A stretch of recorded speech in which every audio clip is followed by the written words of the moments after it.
তো আজকে আমি দেখাবো কিভাবে নতুন জিমেইল অ্যাকাউন্ট খুলতে হয় কিংবা নতুন জিমেইল অ্যাকাউন্ট ক্রিয়েট করতে হয়। তো নতুন নেবেন জিমেইল কিভাবে খুললাম চলুন দেখা যাক। তো প্রথমেই জিমেইলে যাব।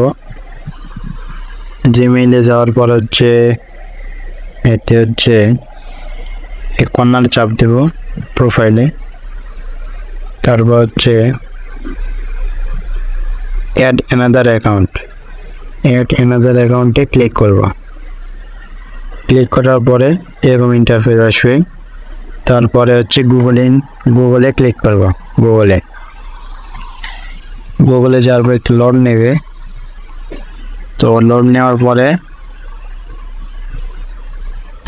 পরে এরকম ইন্টারফেস আসবে। তো এখানে আমরা আইডি খুলবো, অ্যাকাউন্ট খুলবো, এই জন্য ক্রিয়েট অ্যাকাউন্টে চাপ দেবো, ক্রিয়েট অ্যাকাউন্ট। তারপর মাই সেলফ ইউজ, এখানে ক্লিক করব। তারপর ফার্স্ট নাম দেব এবং লাস্ট নাম দেব। তো নাম দেওয়া হয়ে গেছে, ফার্স্ট নেম এমডি এবং লাস্ট নাম সোহান। তো যখন নাম দিচ্ছে নেক্সটে ক্লিক করবেন। নেক্সটে ক্লিক করার পরে একটু লোড নেবে। তারপর বেসিক ইনফরমেশনে ক্লিক করতে হবে।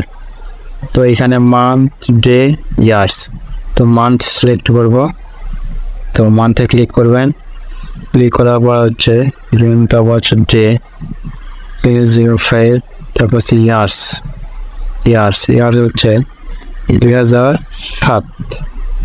তো জেন্ডার ক্লিক করবেন। তারপর মেড, তারপর নেক্সটে ক্লিক করবেন। তো নেক্সটে ক্লিক করার পর এরকম ইন্টারফেস আসবে। তো আপনাকে একটি নাম দিতে হবে, নামটা যেন অন্য কেউ ব্যবহার না করে, এরকম একটা নাম দিতে হবে যেন গুগল অ্যাকসেপ্ট করে। তো আমার নাম নিচ্ছে না, কখনো নাম নেই, কখনো নেয় না, এই জন্য আমি এমডি এই সংখ্যা করে দিলাম, দিয়ে আপনাদেরকে দেখাই। তো দেওয়ার পরে নেক্সটে ক্লিক করবেন। নেক্সটে ক্লিক করার পরে এরকম একটা ইন্টারফেস আসবে। তো আপনাকে পাসওয়ার্ড সিলেক্ট করতে হবে, যে কোনো একটা পাসওয়ার্ড দেবেন, স্ট্রং পাসওয়ার্ড। এই পাসওয়ার্ড অনেকেই সবাই যেন না জানতে পারে, এরকম একটা পাসওয়ার্ড দেবেন, স্ট্রং পাসওয়ার্ড। তো পাসওয়ার্ড দেবেন। তারপরে তো আমার পাসওয়ার্ড দেওয়া হয়ে গেছে। পাসওয়ার্ড দেওয়ার পরে নেক্সটে ক্লিক করবেন। নেক্সটে ক্লিক করার পরে ফোন নাম্বার চাবে। তো আপনাকে এখানে ফোন নাম্বার দিতে হবে। তো আমার ফোন নাম্বার দেওয়া হয়ে গেছে। তো তারপর নেক্সটে ক্লিক করবেন। নেক্সটে ক্লিক করার পরে আপনার জিমেইল অ্যাকাউন্ট ক্রিয়েট করা হয়ে যাবে। তো তারপর নেক্সটে ক্লিক করবেন, বাস আপনার জিমেইল অ্যাকাউন্ট খোলা হয়ে গেছে। তো বেশি কঠিন কিছু নয়। তারপর আইডিতে ক্লিক করবেন, তাহলে আপনার জিমেইল অ্যাকাউন্ট খুলে যাবে। ওইভাবে জিমেইল অ্যাকাউন্ট খুলতে হয়। এই যে আমার জিমেইল অ্যাকাউন্ট খোলা হয়ে গেছে, একটা নিউ অ্যাকাউন্ট। তো এইভাবে জিমেইল অ্যাকাউন্ট খুলবেন, এই সেটিংগুলো ফলো করবেন, তাহলে আপনার জিমেইল অ্যাকাউন্ট খুলবে।